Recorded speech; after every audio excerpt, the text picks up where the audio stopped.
Hola a todas y a todos, bienvenidas a la parte 3 de esta clase que lleva por nombre Trastornos ácido-base. Sin más preámbulos, comenzamos. Bien, vamos a conocer y hablar un poquitito acerca de la punción arterial. Vamos a ver elementos acerca de la técnica y la gestión del cuidado. Bien, antes de yo poder realizar una punción arterial, específicamente de arteria radial, debiese aplicar un test que se llama test de Allen y consiste en lo siguiente. Recuerda que en tu mano, ¿cierto? Tu mano recibe irrigación por parte de la arteria radial y por parte de la arteria cubital. Voy a sacar el puntero. Ahí está. Por parte de la arteria radial y por parte de la cubital o ulnar.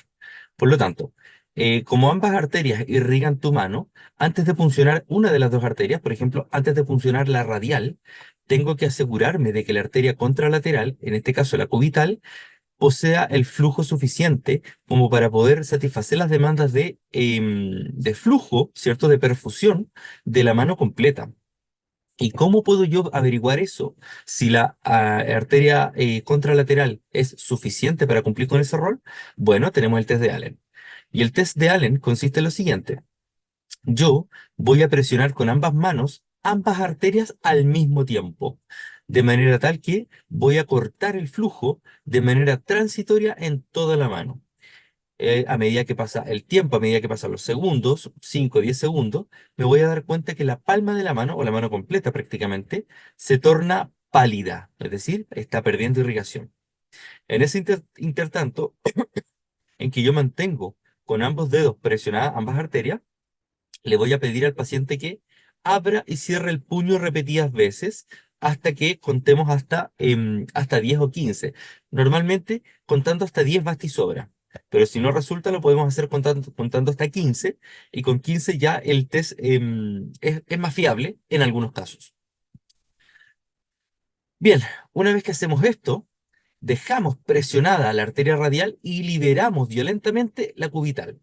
Y al liberar la presión de la arteria cubital, vamos a ver, en casos óptimos, que la circulación de la mano completa va a retornar. Por lo tanto, vamos a ver que la mano pasa de un color pálido a un color más rosado, ¿cierto? Ahora, ¿qué pasa cuando el flujo sanguíneo vuelve a la mano? Nosotros tenemos que empezar a ver cuánto tiempo demora ese flujo sanguíneo en volver a la mano completa, es decir, cuánto tiempo demora esa mano en pasar desde un color pálido hasta un color rosado natural previo al que tenía antes de presionar. Y la interpretación es la siguiente. Si el color retorna en menos de 5 segundos, entonces esta persona posee un tiempo adecuado de relleno vascular, es decir, la arteria contralateral, la arteria cubital, es suficiente para poder perfundir esta mano en caso de que yo vaya a pinchar la arteria radial y, por ejemplo, se vaya a trombosar. Allá no tenemos la radial, pero tendríamos la cubital, la cual es suficiente como para irrigar la mano y evitar riesgo de amputación. Ojo, que la técnica de punción arterial no está exenta de reacciones adversas o de eventos adversos. Eventos adversos como la trombosis de la arteria o como la disección de la misma, en casos más graves, con técnicas muy malas. Ahora, si demoró entre 6 a 9 segundos en retornar, este paciente requeriría de un ecodoppler para una evaluación un poquitito más exhaustiva. No siempre tenemos un ecodoppler, por lo tanto, vemos otras zonas a funcionar. Y si esa mano demoró más de 10 segundos en retornar a su coloración original, entonces la punción estaría contraindicada, porque la arteria no sería suficiente para satisfacer las demandas de oxígeno y de flujo de la mano completa. Bien, aquí tenemos una imagen real. Fíjate que esta persona está presionando con ambas manos ambas arterias, la arteria radial por un lado, la arteria cubital por el otro. Por lo tanto, fíjate, no sé, yo lo veo súper bien, no sé si lo ven ustedes, que esta mano está pálida, está súper pálida. Por lo tanto, cuando el paciente comienza a abrir y extender la mano y pasan los 10 o los 15 segundos y se libera, tal como te muestra ahí, y se libera violentamente la arteria cubital, vemos el retorno de la coloración normal. Yo no sé si lo logran ver, pero acá veo una mano pálida y acá veo una mano mucho más rosada, probablemente su color original.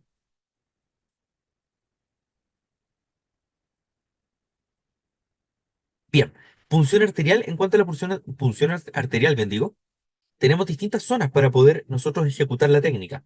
Por ejemplo, tenemos la arteria radial que acabamos de ver desde Ale, tenemos la arteria braquial, que tenemos que buscarla por anterior, no por posterior, ¿ah? Y la arteria femoral, que es una de las más grandes, ¿cierto? Es una de las más fáciles de funcionar, pero el problema es que está en profundidad. Por lo tanto, hay que tener buena técnica. ¿Cómo se procede? Fácil. Primero, lo primero es lo primero, y la verdad es que lo primero que deberíamos hacer es saludar, presentarnos y explicar el procedimiento, tal como nos han dicho siempre. Asegurar las precauciones estándares y adicionales, por ejemplo, la higiene de manos, el uso de guantes y o antiparras y pechera. Porque es importante la antiparra, sobre todo considerando que este es un procedimiento que tiene riesgo de salpicadura, tan simple como eso. Y la pechera, como tiene riesgo de salpicadura, protege tu ropa. Reúne el equipo necesario, ¿cierto? La jeringa de gases, el vacutainer, si es que tengo vacutainer, los tubos de exámenes o la batería de exámenes, si es que voy a tomar batería, el hemocultivo, etcétera, etcétera. Porque a lo mejor no siempre voy a tomar únicamente gases, sino que voy a tomar gases y algo más. Siguiente, si va a funcionar la arteria radial, ¿cierto? Si vas a funcionar la radial, por favor, hazte un test de Allen para verificar circulación contralateral. Aseptice la zona a puncionar, bien. Identifique y palpe la arteria a puncionar, mantenga los dedos sobre la arteria y puncione con el bíceps mirando hacia arriba, tal como lo hacemos con otras punciones. Si voy a puncionar la arteria radial, esta debiese ingresar, la aguja debiese ingresar en 30 grados. Si es la arteria braquial, debiese ingresar en 45, y si es la femoral, debiese ingresar más o menos en 90, considerando que es bastante más profunda que el resto de las otras arterias, y es bastante más grande. Por lo tanto, el riesgo de transfixiar, es decir, el riesgo de atravesar, es bastante menor. Extraiga la cantidad de sangre necesaria para su recolección. Recordemos que no siempre vamos a tomar únicamente gases, podemos llegar a tomar más. Es decir, si la técnica es correcta o lo suficientemente correcta, con una pura punción arterial yo puedo recolectar fácilmente 20 ml de sangre arterial, la cual me serviría para llenar todos los tubos necesarios y evitar aplicar dos punciones. Con la arterial bastaría y sobraría, porque hay otras personas u otros colegas que puncionan la arterial, bien, extraen la sangre necesaria para la jeringa de gases y aparte realizan una punción venosa para la recolección del resto de la batería de exámenes, ¿ya? Yo prefiero ser un poquitito más práctico y, insisto, con una buena técnica, con harta paciencia, con un solo pinchazo, recolectar la cantidad de sangre suficiente como para llenar la cantidad de tubos que se te exige en ese momento. Retirar la aguja, colocar la tórula en el sitio de punción y, importante, muy importante acá, mantener durante 5 minutos presionado, ¿ya? Ya sea yo presionar ahí fuertemente o si el paciente es autovalente y entiende las indicaciones, que lo haga él o ella misma, ¿ya? Idealmente tú. Luego, llene los tubos o jeringas según corresponda, rotule y envíe al laboratorio. Importante que la jeringa de gases debe ser enviada lo antes posible, en menos de 10 minutos está documentado, y acompañada por una unidad refrigerante. ¿Ya? Importante. ¿Por qué? ¿Para qué? Porque la unidad refrigerante enlentece el metabolismo celular y de esta forma evitamos el consumo de sustratos y evitamos la producción de CO2, ¿cierto? Por lo tanto, podemos evitar fácilmente resultados falsos o alterados. Por último, elimine el material, tanto cortopunzante como no cortopunzante, higienice sus manos y registre el procedimiento. Y sea feliz. ¿Ya? Eso es todo. Bueno, aquí tenemos una pequeña infografía que te dice qué es lo que tenés que hacer. Higienízate las manos, realiza el test de Allen y saca la jeringa del cambucho, ¿cierto? Del paquete.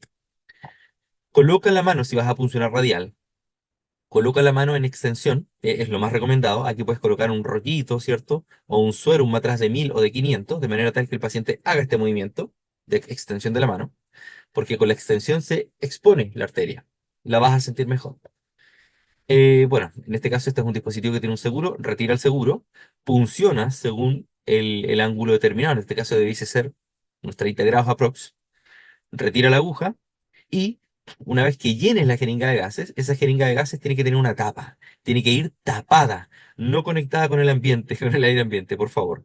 Tiene que ir tapada y en la medida de lo posible, o no en la medida de lo posible, tratar de hacerlo siempre así, sin burbujas de aire, ¿ya? Tratar de quitar la mayor cantidad de burbujas de aire posible, o que no vaya con burbujas derechamente, y colocarle la tapa, bien sellado.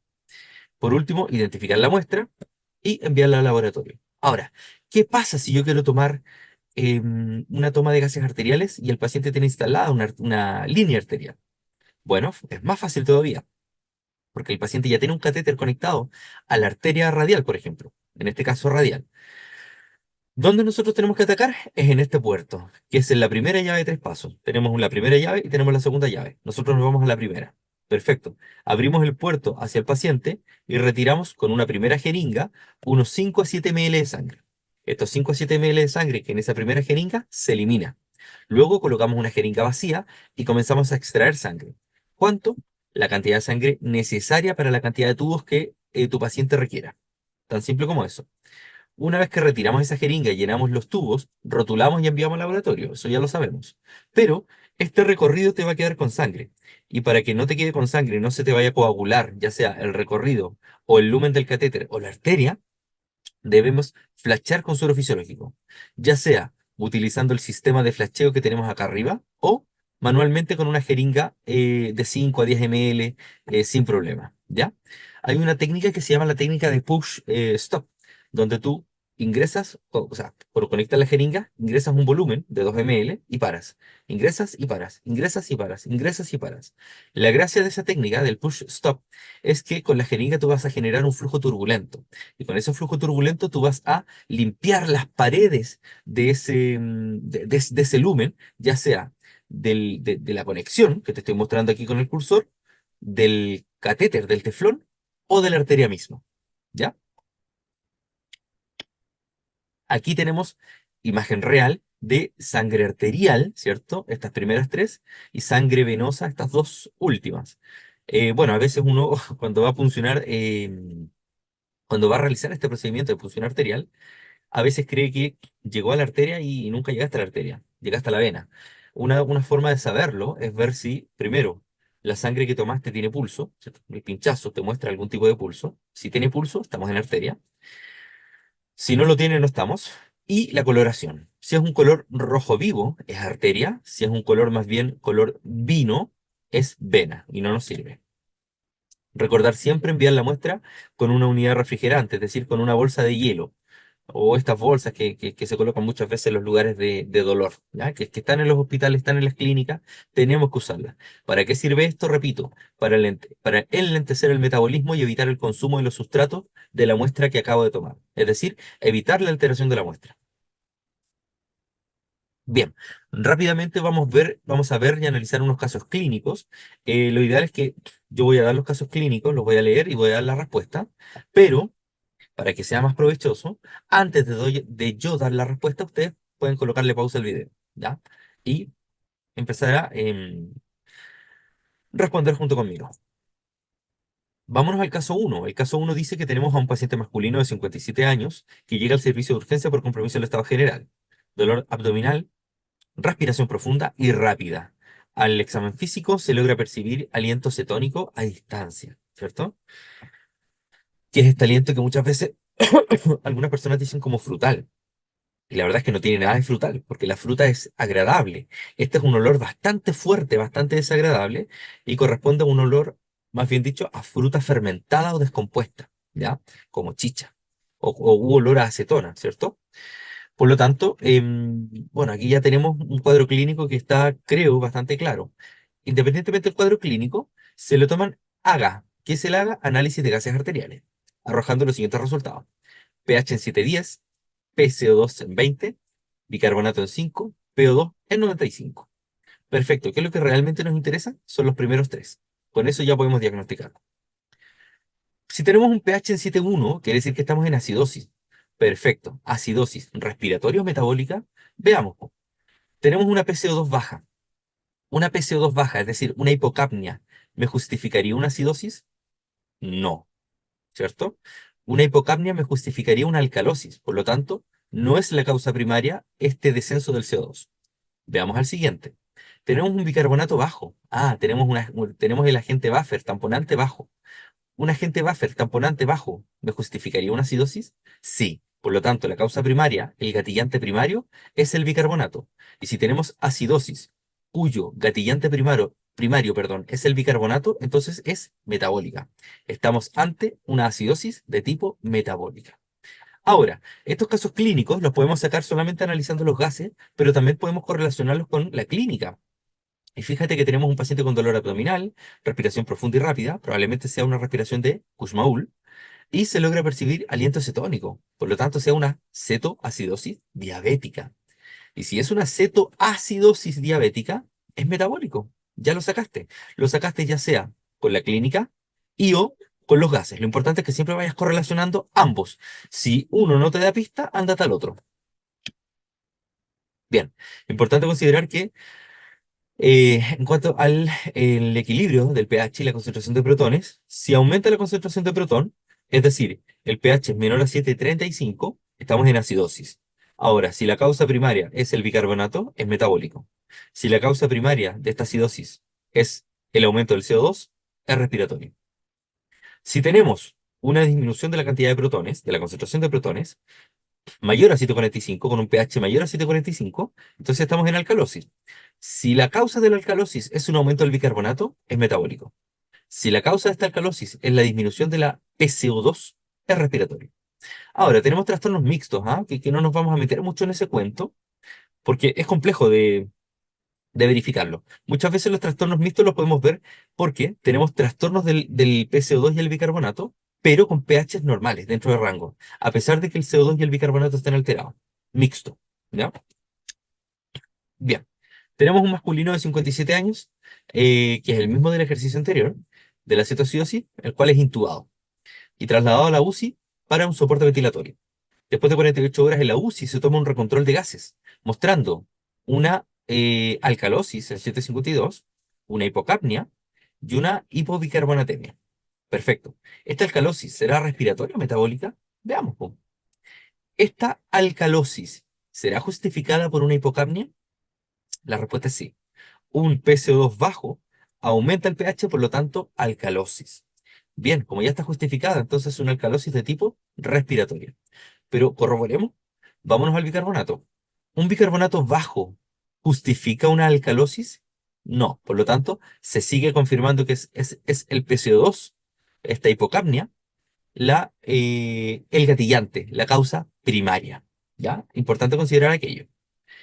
Por lo tanto, es una alcalosis de tipo respiratoria. Y además, fíjate arriba, es un paciente que se es intubado y se llevó a soporte ventilatorio.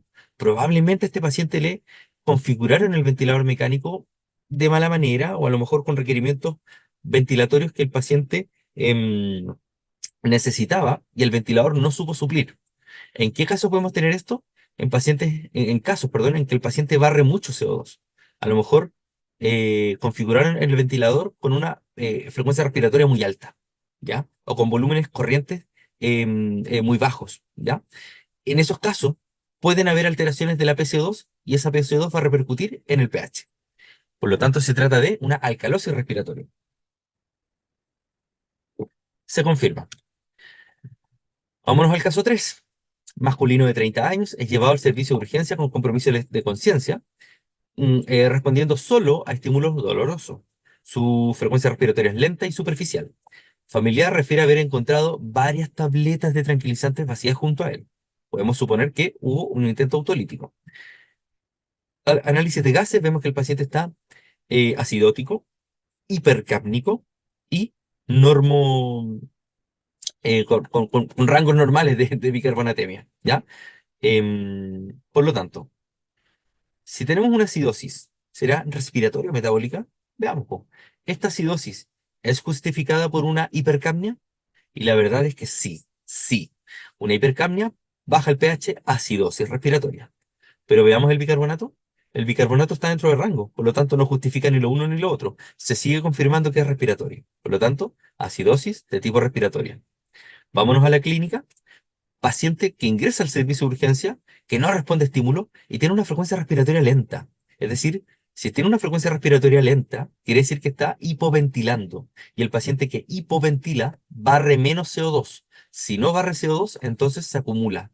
Aumenta la cantidad de CO2 en sangre, es decir, hay hipercapnia. Y además tenemos tabletas vacías junto a él. Probablemente se intoxicó con benzodiazepinas o opioides, los cuales tienden a provocar depresión respiratoria. Y efectivamente es una acidosis respiratoria. Caso 4. Paciente femenina de 15 años ingresa al servicio de urgencia por traumatismo de extremidad superior derecha.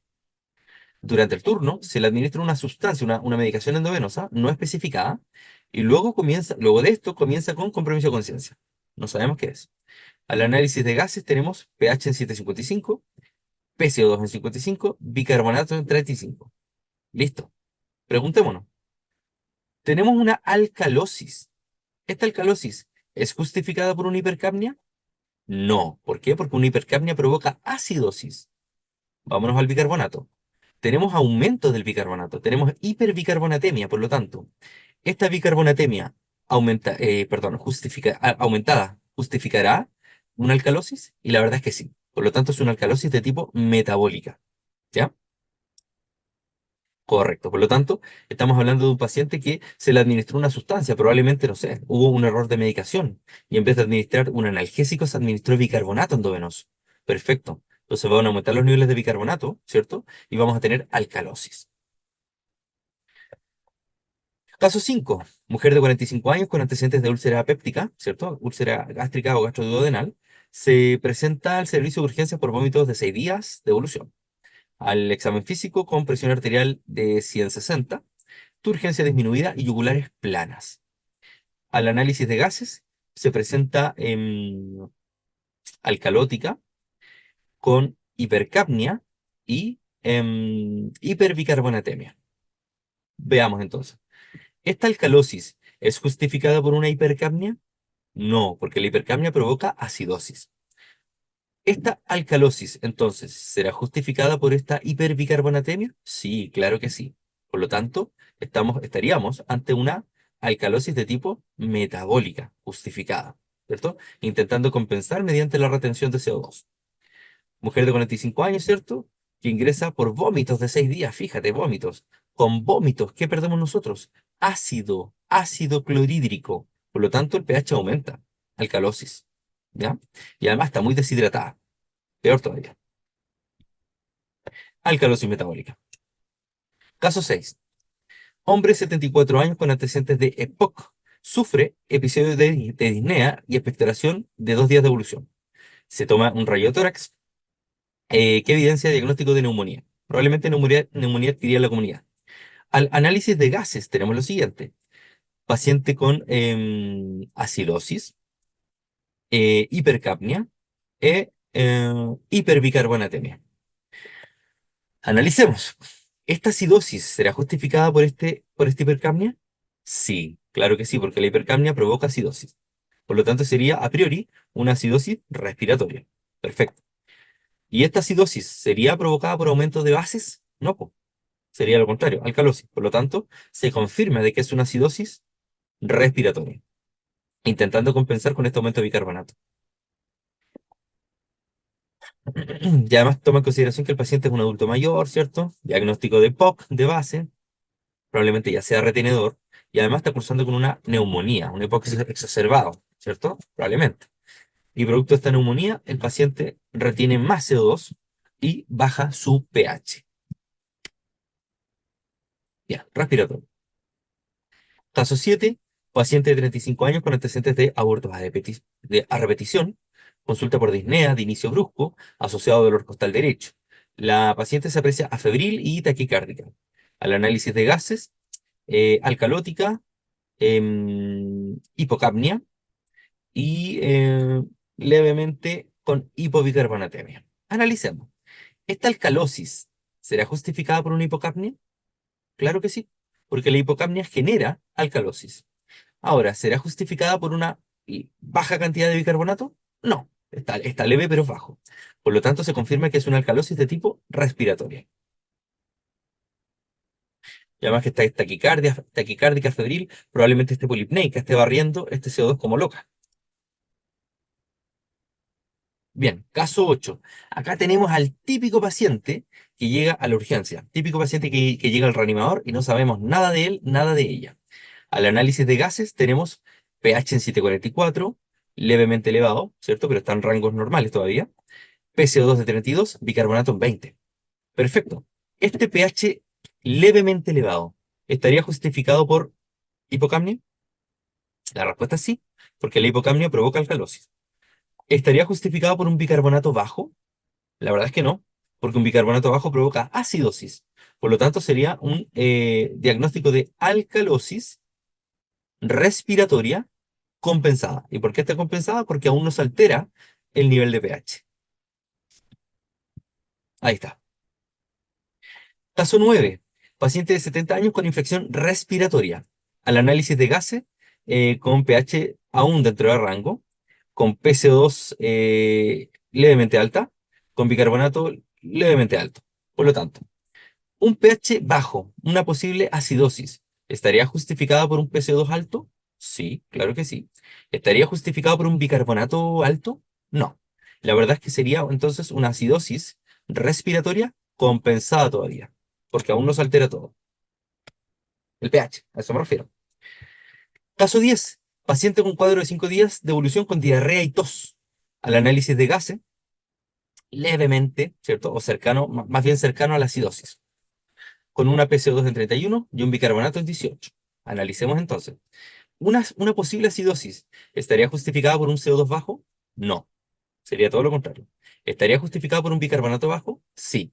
Por lo tanto, sería una acidosis metabólica compensada. Y la verdad es que tiene todo el sentido, porque el paciente está con diarrea, y cuando tenemos diarrea, eliminamos mucho bicarbonato a través de la deposición. Y creo que este es el último, masculino de 60 años con antecedentes de POC, inicia con compromiso de conciencia súbito.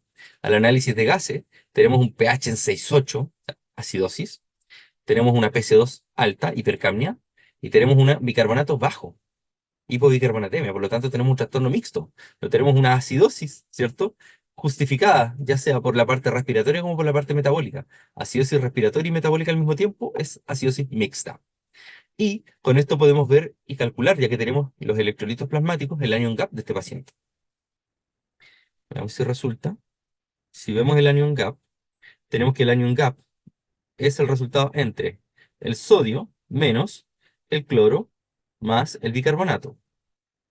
Por eso recordamos, el sodio está en 140. Y aquí tenemos la suma entre el cloro más el bicarbonato.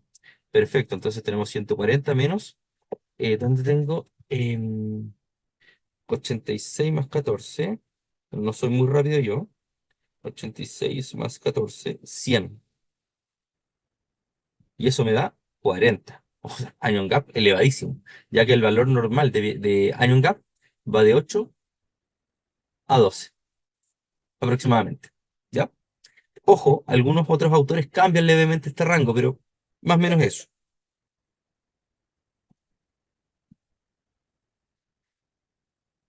Bien. Y eso sería todo, chicos y chicas. Espero que les sirva, espero que les haya gustado, espero haberme hecho entender con las explicaciones que entregué.